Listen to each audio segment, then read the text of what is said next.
श्रद्धांजलि मिश्र कवयत संभावना तो संभावनार नुआ स्वर नुआ सृष्टि संभावना को जी सृष्टि करछंती सी आमर अक्षय भाई जो कहती कवि राजा सिन्हा पूजा पाए आपण देश में कवि पूजा पाए सारा दुनिया रे से भली आमर अक्षय भाई तांकर छोट प्रचेष्टा को आम सब छोट छोट फूल है जड़े गोटे माने माल हो चेष्टार आम चलीचु आग को संभावनार माने आग केमती दीर्घायु केमती आग को बढ़ी चलो केमती माने देश विदेश में ना करू संभावना मोर एतिकी आशा प्रभु लोकनाथ पाखे। नमस्कार मो मानसी दास आज संभावना कार्यक्रम में संबर्धित होता गुणी प्रतिभा प्रणीत पट्टनायक माँ मु प्रथम तो ये संभावनार संपादक मंडली समस्त को धन्यवाद देवी जी कि ये सब प्रतिभा मान लोक मान आग को आनी पारुछंती से मानक उत्साहित करि पारुछंती एटा गोटे सबठारु भल जिनस खुशीर भी जिनस प्रतिभा माने आउरी आग को जाय उत्साहित हो पारे समस्त को कृतज्ञता जनाऊँ। नमस्कार कैप्टेन ओमकार आपण एठी देखुथिबे साहित्यर आसर चली संभावना संभावनार साहित्य आसर व साहित्य मंच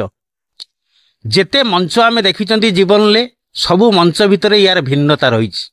रही आपण मन करूँ देखो आम यात्रा मंच जाऊँगी सेठी मनर क्लांत आ अवसाद दूर करने जाती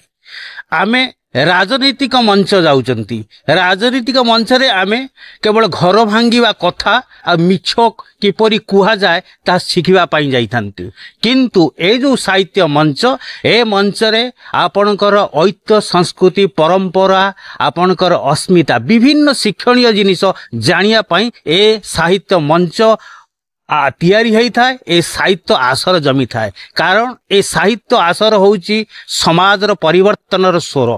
साहित्य आसर रे अनेक कवि अनेक लेखक आपणकर योगदान देइथांती तांको कवि मानकर जो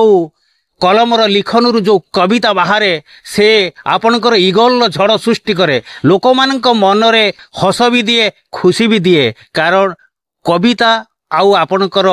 गल्प ये जो गाल्पिक माने जो गप लेखती कवि मानकर कविता ये होची सरस सुंदर मनीष जीवन को करि थाए कारण साहित्य बिना ए समाज के तिष्टि पारिबो नाही कारण आपण जानिचंती आमे पराधीनता स्वाधीनता कहतु किंबा आपणकर स्वाधीन भारत एबेकार स्वाधीन भारत कथा कहतु ये पछड़ पर नायक कारण आपण जेतेबेले भारत पराधीन थिला सेतेबेले एई कवि लेखक मानक कलमरु आपणकर जो वर्णित कविता प्रथमे लोक मानक मनरे एकजुट होबा पई आपणकर साहस देइतिला से माने सही साहस रे प्रयास करी स्वाधीनता आरंभ होइतिला एई माने होउचंती प्रथम स्वाधीनतार नायक तेणु ए कवि माने लेखक माने आपणकर आजी अछंती एवं काली थिबे आपण देखंतु आपणकर ऐतिह्य संस्कृति परंपरा दिन को दिन उभान नहीं जाउछि आपण मागुणीर सड़क कहतु किंबा रेडियो कहतु पकिया कहतु अलगा किछि किछि स्मृतिर जिनिस आमे 50 वर्ष तळकु जिबा से धीरे धीरे धीरे धीरे लुकायित हो जाउछि देखा आउनी आमर आपणकर जो आमर जो रही आगामी काली सूर्य माने देखी पारिबे कि नहीं डाउट किंतु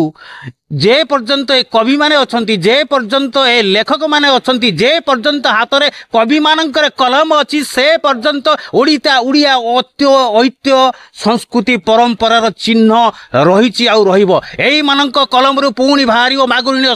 सगड़ एई मानक कलम रु पुणी बाहरिबो पखिया से चिन्हट करिवे आउ लेखिबे ए होउची पखिया ए होउची मागुणीर सगड़